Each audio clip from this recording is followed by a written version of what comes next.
India की कहानी। खबरें जो है अनछुई, कुछ खट्टी कुछ मीठी, हम लाते हैं आपके लिए ढूंढकर। खबर हटकर, सोमवार से शुक्रवार सिर्फ डीडी न्यूज पर।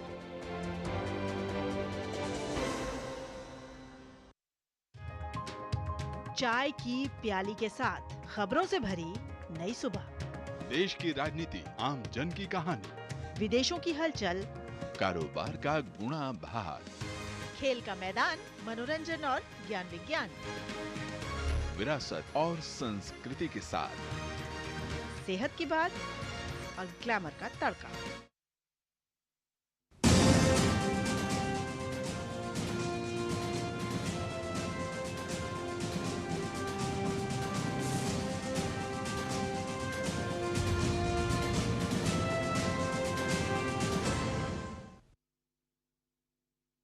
का स्वागत है। सबसे पहले मुख्य समाचार। प्रधानमंत्री नरेंद्र मोदी ने गोवा में भारत ऊर्जा सप्ताह 2024 का किया शुभारंभ। कहा, एनर्जी से भरे गोवा में ऊर्जा सप्ताह का आयोजन खुशी की बात। पिछले कुछ सालों में देश में बढ़ते बायोफ्यूल के उपयोग और 2025 तक पेट्रोल में 20% एथेनॉल ब्लेंडिंग का लक्ष्य रखने पर भी फोकस।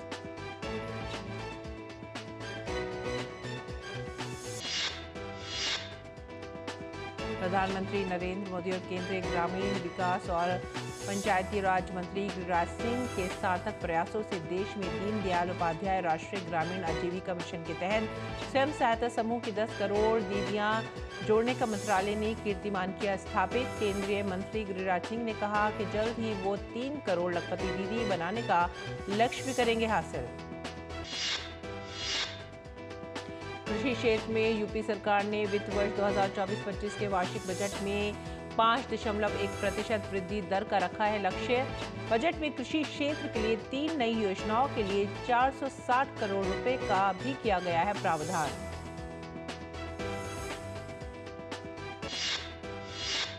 भारतीय खाद्य सुरक्षा और मानक प्राधिकरण की 43वीं बैठक में खाद्य सुरक्षा और मानक नियमों को सरल बनाने के संशोधनों को दी गई मंजूरी। संशोधनों को अंतिम रूप दिए जाने के बाद खाद्य उत्पादों के लिए FSSAI प्रमाणीकरण होगा अनिवार्य।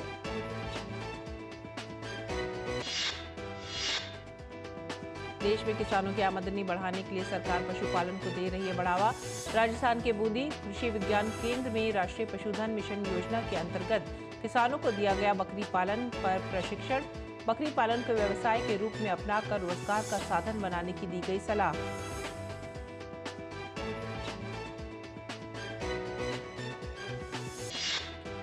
उत्तर पश्चिम और निकटवर्तीय मध्य और पूर्वोत्तर राज्य के हिमालयी राज्यों में बारिश से मौसम सुहावना। वहीं हिमाचल प्रदेश, उत्तराखंड और जम्मू कश्मीर में बारिश के साथ भीषण बर्फबारी। भारी बर्फबारी के कारण राष्ट्रीय राजमार्ग 44 को काफी नुकसान।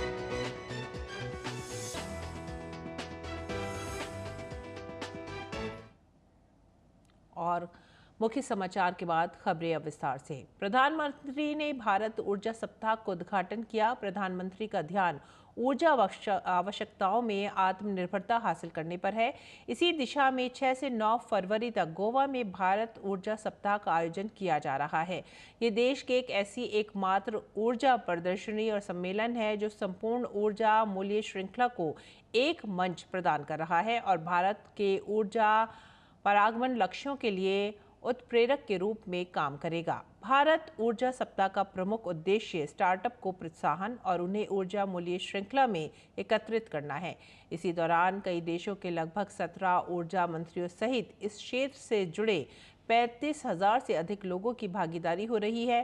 कार्यक्रम में 900 से अधिक प्रदर्शक भी अपनी प्रदर्शनी के साथ भागीदारी कर रहे हैं। इसमें 6 समर्पित देशों कनाडा, जर्मनी, नीदरलैंड, रूस, ब्रिटेन और अमेरिका के पवेलियन हैं। देश के सूक्ष्म, लघु और मध्यम उद्यम MSME ने ऊर्जा क्षेत्र में किए गए नवाचारों का भी प्रदर्शन किया। इसके लिए विशेष मेक इन इंडिया पवेलियन का भी आयोजन किया गया है। और प्रधानमंत्री नरेंद्र मोदी ने गोवा में इंडिया एनर्जी वीक 2024 का उद्घाटन किया।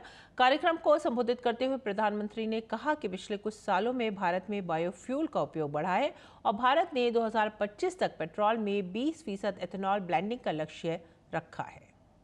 पिछले कुछ वर्षों में भारत में बायोफ्यूल्स का एडॉप्शन तेजी से बढ़ा है। 10 साल पहले हमारे यहां पेट्रोल में इथेनॉल की ब्लेंडिंग 1.5% के आसपास थी।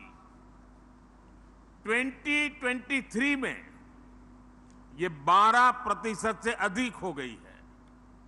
इससे लगभग 42 million metric ton carbon emission घटा है।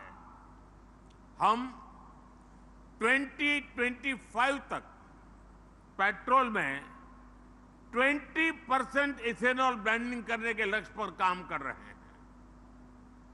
आप में से कई लोग जानते होंगे, पिछले इंडिया एनर्जी वीक के दौरान ही भारत ने 80 से ज्यादा रिटेल आउटलेट्स पर 20% इथेनॉल ब्लेंडिंग की शुरुआत की थी। अब हम देश के 9,000 आउटलेट पर यही काम कर रहे हैं। इस मौके पर केंद्रीय पेट्रोलियम और प्राकृतिक गैस मंत्री हरदीप सिंह पुरी ने कहा कि प्रधानमंत्री नरेंद्र मोदी के नेतृत्व में भारत वैश्विक अर्थव्यवस्था के लिए विकास केंद्र और वैश्विक ऊर्जा के लिए मांग केंद्र बन रहा है। Honorable Prime Minister, under your leadership, India is becoming the growth center for the global economy and the demand center for global energy. Reflecting this position, in just 2 years, the India Energy Week has become a prominent date on the global energy calendar. Seeing the turbulence in the last 2 years, India, through its market processes and otherwise, has sought to play the role of a unifier in the global energy market. We need to come together and join hands in defining an energy agenda which is inclusive, market-driven and climate-sensitive. अगली खबर उत्तर प्रदेश से। उत्तर प्रदेश सरकार का कल budget पेश हुआ, जो पिछली बार के बजट आकार से करीब 7% ज्यादा है। योगी सरकार का फोकस इस बार महिला, युवा, किसान और रोजगार सृजन पर दिखाई दिया। सीएम योगी ने धार्मिक शहरों के विकास पर भी खासा जोर दिया है। तो इस बजट में प्रदेश की अर्थव्यवस्था के लिए $1 ट्रिलियन इकोनॉमी का लक्ष्य पाने का पूरा खाका भी तैयार किया गया है। आज का जो बजट है, जो हमारे वित्त मंत्री जी ने प्रस्तुत किया है, वह बजट प्रभु श्री राम को समर्पित करते हुए लोक मंगल की उन भावनाओं को समर्पित किया कि यही मह आदि मध्य अवसाना प्रभु प्रतिपाद्य राम भगवाना। तुलसीदास जी के इन शब्दों में कि बजट की शुरुआत में, बजट के मध्य में और अंत में भी प्रभु श्री राम हैं। उनके विचार में, उनके संकल्प में एक एक शब्द में श्री राम हैं, क्योंकि श्री राम लोक मंगल के पर्याय हैं और यह बजट भी लोक मंगल को समर्पित करते हुए प्रदेश के समग्र और संतुलित विकास का उत्तर प्रदेश का एक आर्थिक दस्तावेज है। जनसंख्या की दृष्टि से देश के सबसे बड़े राज्य उत्तर प्रदेश ने साल 2024-25 के बजट के केंद्र में आस्था, अंत्योदय और अर्थव्यवस्था को रखा और उत्तर प्रदेश को मिला अब तक के इतिहास का सबसे बड़ा बजट। राज्य के बजट ने 7 लाख करोड़ की सीमा को पार किया है। 2023-24 की तुलना में बजट में 6.7% की वृद्धि की गई है। साथ ही ये बजट प्रदेश की अर्थव्यवस्था को विस्तार देने की डबल इंजन सरकार की प्रतिबद्धता को दर्शाता है। प्रदेश का जो बजट का आकार में जो बढ़ोतरी हुई है, यह बजट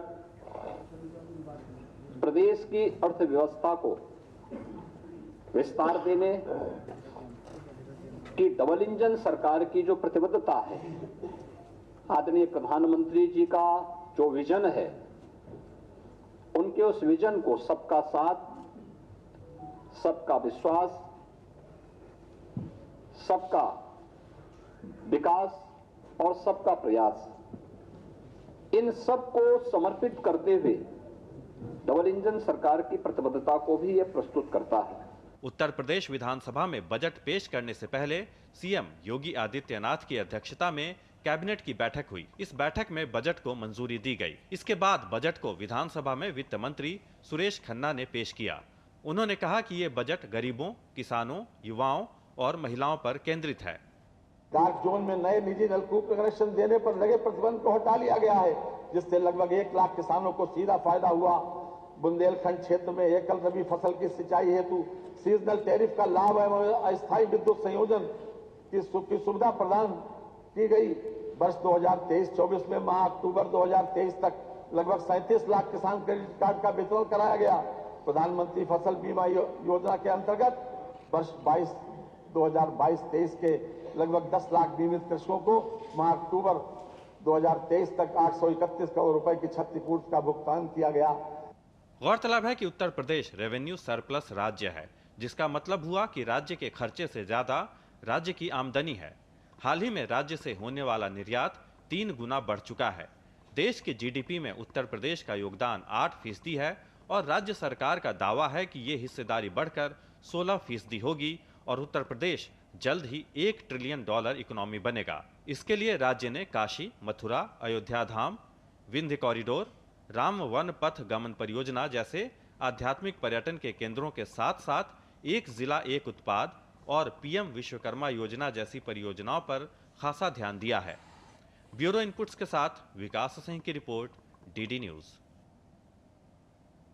देश में किसानों की आमदनी बढ़ाने के लिए सरकार पशुपालन को बढ़ावा दे रही है। ऐसे में किसान पशुपालन व्यवसाय को अपनाकर अधिक से अधिक मुनाफा कमा सकें, इसके लिए सरकार द्वारा समय समय पर इच्छुक युवाओं और किसानों को प्रशिक्षण दिया जाता है। इसी कड़ी में राजस्थान के बूंदी कृषि विज्ञान केंद्र में किसानों को बकरी पालन पर 7 दिवसीय प्रशिक्षण दिया गया, जिसमें कुल 75 परीक्षणार्थियों ने हिस्सा लिया। इस अवसर पर कृषि विज्ञान केंद्र के वरिष्ठ वैज्ञानिक एवं अध्यक्ष प्रोफेसर हरीश वर्मा ने किसानों को सरकार द्वारा चलाई जा रही राष्ट्रीय पशुधन मिशन योजना के अंतर्गत चल रही योजना का लाभ उठाकर बकरी पालन को व्यवसाय के रूप में अपनाकर रोजगार का साधन बनाने की सलाह दी।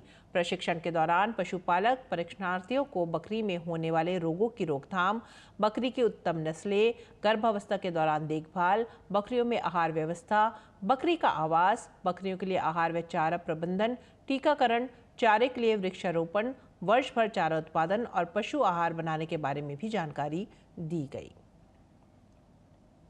आगे बढ़ेंगे अगली खबर की तरफ। प्रधानमंत्री नरेंद्र मोदी के दूरदर्शी नेतृत्व और केंद्रीय ग्रामीण विकास और पंचायती राज मंत्री गिरिराज सिंह के सार्थक प्रयासों से देश में दीनदयाल उपाध्याय राष्ट्रीय ग्रामीण आजीविका मिशन के तहत स्वयं सहायता समूह से 10 करोड़ दीदियां जुड़ चुकी हैं। ग्रामीण विकास मंत्रालय के द्वारा हासिल इस वैश्विक कीर्तिमान और भविष्य में 3 करोड़ लखपति दीदी बनाने के लक्ष्य के विषय पर केंद्रीय ग्रामीण विकास और पंचायती राज मंत्री गिरिराज सिंह से बात की हमारे संवाददाता ओपी यादव ने।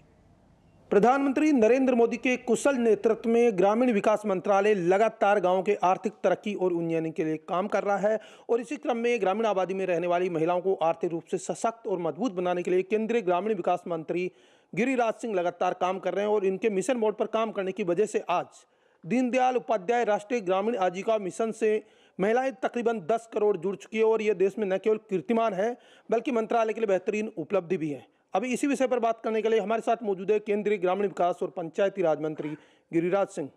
सर, सबसे पहले आपको हार्दिक बधाई। प्रधानमंत्री का जो लक्ष्य है उसको आप जमीनी स्तर पर बेहतरीन तरीके से क्रियान्वयन करने में लगातार काम कर रहे हैं और ये उपलब्धि 10 करोड़ दीदियां जो जुड़ी है उससे सार्थक साबित हो रही है, क्या कहेंगे? देखिए, प्रधानमंत्री का सपना एक मिशन कि गांव के गरीब महिलाओं को, दीदियों को, घरों को आजीविका मिशन से जोड़ना। अब देश के अंदर 2011 के आंकड़े के मुताबिक 19.5 करोड़ घर हैं ग्रामीण क्षेत्र में। उसमें सोशियो इकोनॉमिक कास्ट सेंसस 2011 से हमने 10 करोड़ का लक्ष्य लिया था प्रधानमंत्री जी के नेतृत्व में और 10 करोड़ 2024 के मार्च तक पूरा करना था घरों तक पहुंचने का। हमने 10 करोड़ की संख्या पूरी कर ली मोदी जी के नेतृत्व में। अब केवल पूरी नहीं की है, बल्कि एक एडवाइजरी और दिए हैं कि जो नीडी गरीब घर हैं, चाहे वो इकोनॉमिक कास्ट सेंसस में उनका नाम हो या ना, उसको भी जोड़ना। आपने लक्ष्य निर्धारित किया है 3 करोड़ और दीदी बनाने का, लखपति दीदी के नाम से। निश्चित तौर पर ये वो ग्रामीण महिलाएं हैं जिन्होंने कभी सपने में भी नहीं सोचा था कि ग्रामीण विकास मंत्रालय जमीनी स्तर पर हम तक पहुंचेगा और हमें इसमें भागीदार बनाकर एक उत्कृष्ट कार्य करने के लिए प्रेरित करेगा। आप क्या कहेंगे जो आपने लक्ष्य लिया उस पर? 2014 में जब माननीय प्रधानमंत्री नरेंद्र मोदी प्रधानमंत्री बने, उस समय देश में केवल 2 करोड़ 32 लाख घरों तक पहुंचे थे और केवल बैंक का लिंकेज 22,000 करोड़ था और एनपीए था 9.58। प्रधानमंत्री के कुशल नेतृत्व में आज विभाग ने हम 10 करोड़ घरों तक पहुंचे, दीदियों को लिया और दीदियों 22,000 करोड़ के बदले 8,15,000 करोड़ उनको बैंक से क्यूमुलेटिव लोन भी मिला, उनके फाइनेंशियल इंक्लूजन हुआ। वही नहीं, कुशल नेतृत्व में 9.58 था पहले यूपीए गवर्नमेंट में एनपीए, वो घट करके 1.06 हुआ। उसका कारण एक और भी रहा, कुशल नेतृत्व, और हमने 4.5% इंटरेस्ट सबमिशन भी दीदियों को दिया और टेक्निकल असिस्टेंस भी दिया। आपने महिलाओं को आर्थिक रूप से सशक्त बनाने, सामाजिक सुरक्षा देने और उनका अपने घर का सपना पूरा करने के लिए भी लगातार काम किए हैं और इस बजट में इसका साफ परिलक्षित आपके जो प्रयास थे वो देखा जा रहा है। कितना प्रयास आप कर रहे हैं? भविष्य में किस तरह हम देखते हैं जो महिलाओं के लिए आवास देना, दीदियों को अपने घर का सपना पूरा करना? देखिए, आज जो आवास हम दिए 3 करोड़, लगभग हम 4 करोड़ घर, 76 लाख घर हमने बनाया मोदी जी के नेतृत्व में।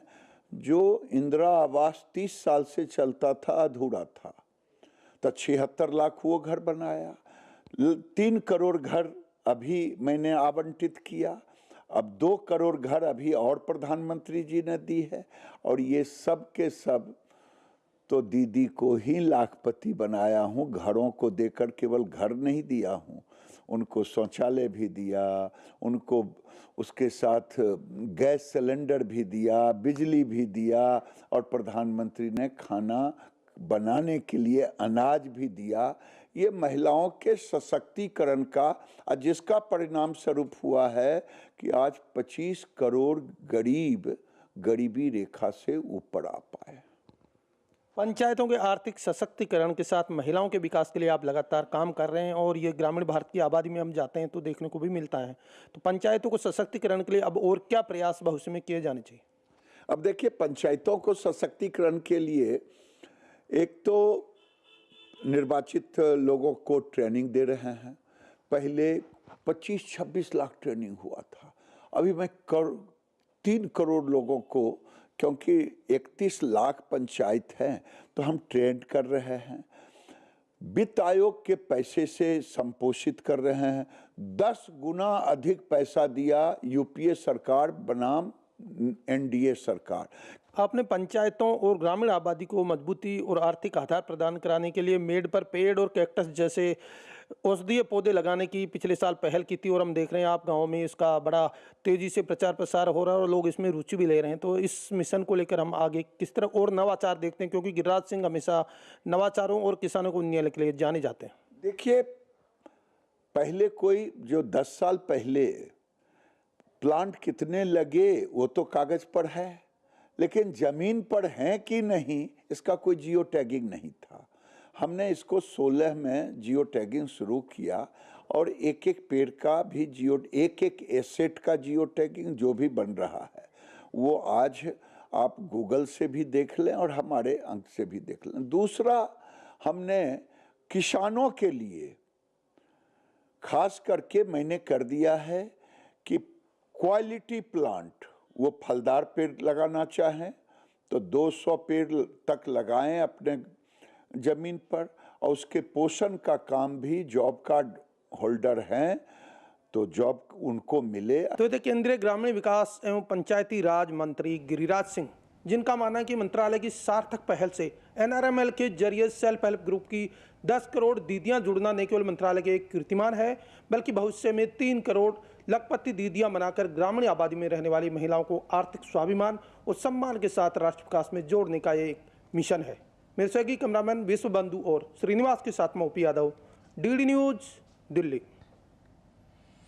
भारतीय खाद्य सुरक्षा और मानक प्राधिकरण यानी FSSAI ने केंद्रीय स्वास्थ्य सचिव अपूर्व चंद्र की अध्यक्षता में नई दिल्ली में आयोजित हुई अपनी 43वीं बैठक में खाद्य सुरक्षा और मानक नियमों को सरल और कारगर बनाने के लिए संशोधनों को मंजूरी दी है। संशोधनों को अंतिम रूप दिए जाने के बाद खाद्य उत्पादों के लिए केवल FSSAI प्रमाणीकरण अनिवार्य होगा। बैठक में खाद्य उत्पादों की नियामक स्वीकृति सुनिश्चित करने के लिए तरीकों की अपनी तरह की पहली और विस्तृत नियमावली को भी मंजूरी दी गई है। बैठक में FSSAI के CEO कमला वर्धन राव, वाणिज्य मंत्रालय, उपभोक्ता कार्य, खाद्य और सार्वजनिक वितरण मंत्रालय के साथ कई दूसरे मंत्रालयों के अधिकारियों के अलावा राज्यों और केंद्र शासित प्रदेशों के अधिकारियों ने भी हिस्सा लिया। बैठक में उद्योग संघों, उपभोक्ता संगठनों, अनुसंधान संस्थानों और किसान संगठनों के प्रतिनिधि भी मौजूद रहे।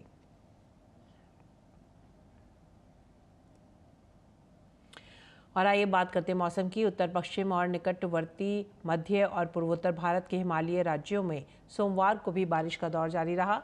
इस दौरान पहाड़ी राज्यों हिमाचल प्रदेश, उत्तराखंड और जम्मू कश्मीर में बारिश के साथ भीषण बर्फबारी भी हुई। कुछ जगहों पर ओले भी गिरे। कश्मीर में हिमस्खलन की चेतावनी दी गई है। पंजाब, हरियाणा, पूर्वी राजस्थान, बिहार और बंगाल समेत ज़्यादातर मैदानी राज्यों में सुबह के समय कोहरा छाया रहा। हालांकि मौसम विभाग के मुताबिक आज से धूप खिली रहेगी और दिन में आसमान साफ रहेगा। सुबह के समय कोहरे की स्थिति में भी धीरे धीरे सुधार आएगा और न्यूनतम तापमान में भी वृद्धि होगी। उधर जम्मू कश्मीर में बारिश के साथ भीषण बर्फबारी के कारण राष्ट्रीय राजमार्ग 44 को काफ़ी नुकसान पहुंचा है, जिसके चलते यहां लोगों को यातायात में काफ़ी दिक्कतों का सामना करना पड़ रहा है। इस हाईवे को मरम्मत के लिए आज सुबह 8 बजे से कल सुबह 8 बजे तक के लिए बंद रखा जाएगा। इसी बाबत जानकारी देते हुए रामबन के SSP ट्रैफिक रोहित बसकोत्रा ने कहा कि इस दौरान ढालवास और किश्तवाड़ी पठार में सड़क की मरम्मत की जाएगी।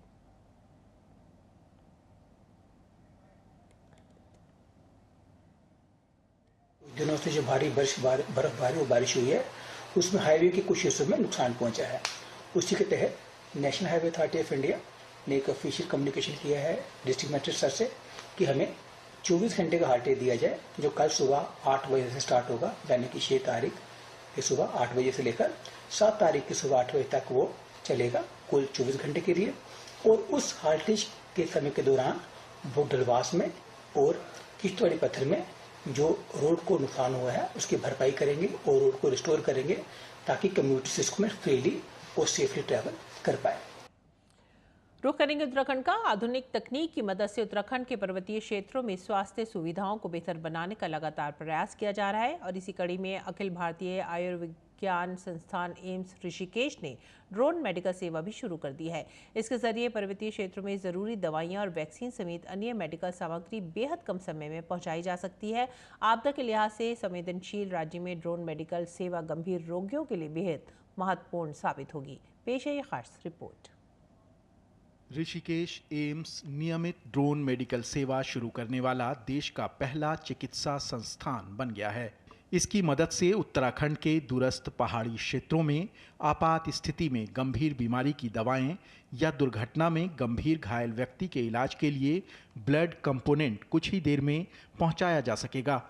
संस्थान की निदेशक डॉक्टर मीनू सिंह ने कहा कि ये सेवा पर्वतीय क्षेत्रों में स्वास्थ्य सुविधाएं बेहतर करने में मददगार साबित होगी। दूर दराज के जो क्षेत्र हैं, जो पहाड़ी क्षेत्र हैं, उनमें पहाड़ियों पे लोग रहते हैं और उनकी वहाँ पे जो भी मेडिकल नीड्स होती हैं उनको फुलफ़िल करना बड़ा मुश्किल हो जाता है। कई बार वो अस्पताल से दिखा के जाते हैं, लेकिन उनकी दवाइयाँ जो हैं वो वहाँ जाके ख़त्म हो जाती हैं जब, तो उनको लेने के लिए वो आ नहीं पाते कई बार। तो इस तरह के जो पेशेंट्स हैं उन्हें हम मेडिसिन्स ड्रोन्स के ज़रिए उनको हम दे सकते हैं, उनको उपलब्ध करा सकते हैं।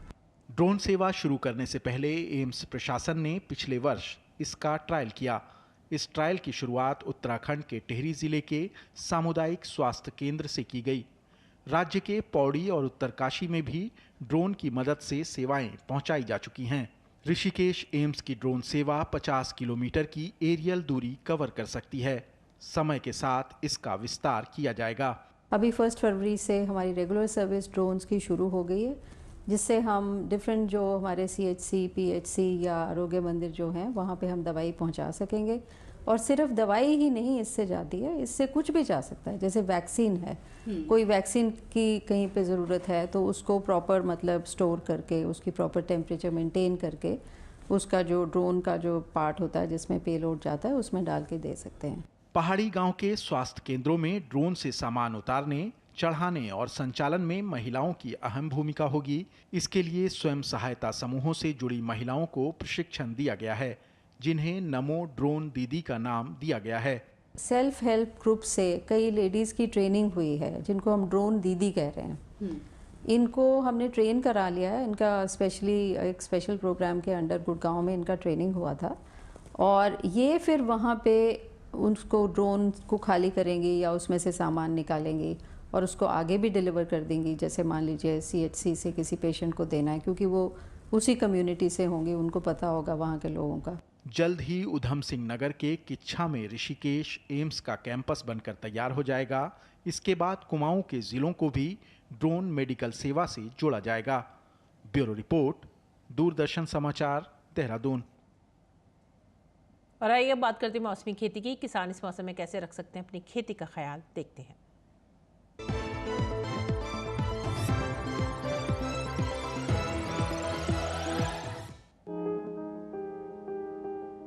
उत्तराखंड में तिल के खेत से जल निकासी का प्रबंध करें। यहाँ प्याज के खेत से पानी की निकासी की उचित व्यवस्था कर लें। साथ ही गेहूं के खेत में निराई और गुड़ाई कर सकते हैं। आलू में कीट लगने की आशंका बनी हुई है। ऐसे में आलू में कीटों से बचाव के लिए कृषि विशेषज्ञों की सलाह से कीटनाशकों का छिड़काव करते रहें। इस समय जौ के खेत में निराई और गुड़ाई करते रहें। उत्तराखंड में लाल मिर्च में कीटों से बचाव के लिए कृषि विशेषज्ञों की सलाह से कीटनाशक का इस्तेमाल करें। इसके साथ ही टमाटर में भी कीट लगने की आशंका बनी हुई है। ऐसे में कीटों से बचाव के लिए कीटनाशक छिड़क लें। इसके अलावा उत्तराखंड के किसान टमाटर के खेत से जल निकासी का उचित प्रबंध करें। उत्तर प्रदेश में गेहूं के खेत में सिंचाई कर लें। साथ ही आलू के खेत में सिंचाई करते रहें। आलू के खेत में कीट लगने की संभावना है। ऐसे में आलू में कीटों से बचाव के लिए कृषि विशेषज्ञों की सलाह से कीटनाशक छिड़कें। किसान मूंग के खेत की देखभाल करें। अभी प्याज की रोपाई कर लें। प्याज के खेत में सिंचाई करें। इसके अलावा भिंडी की बुआई भी कर सकते हैं। यहाँ खीरे की बुआई कर सकते हैं। इसी तरह करेले की बुआई करते रहें। उत्तर प्रदेश में कद्दू की बुआई कर लें। वहीं के किसान पालक की बुआई करें। इसके साथ ही धनिया की बुआई करते रहें। ये समय मेथी की बुआई के लिए उपयुक्त है।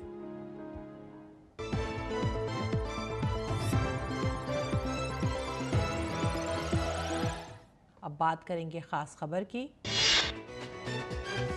केंद्रीय मंत्री डॉक्टर जितेंद्र सिंह ने नई दिल्ली में कहा कि बीते 10 सालों में मोदी सरकार ने महिलाओं को सशक्त करने के लिए कई कदम उठाए हैं।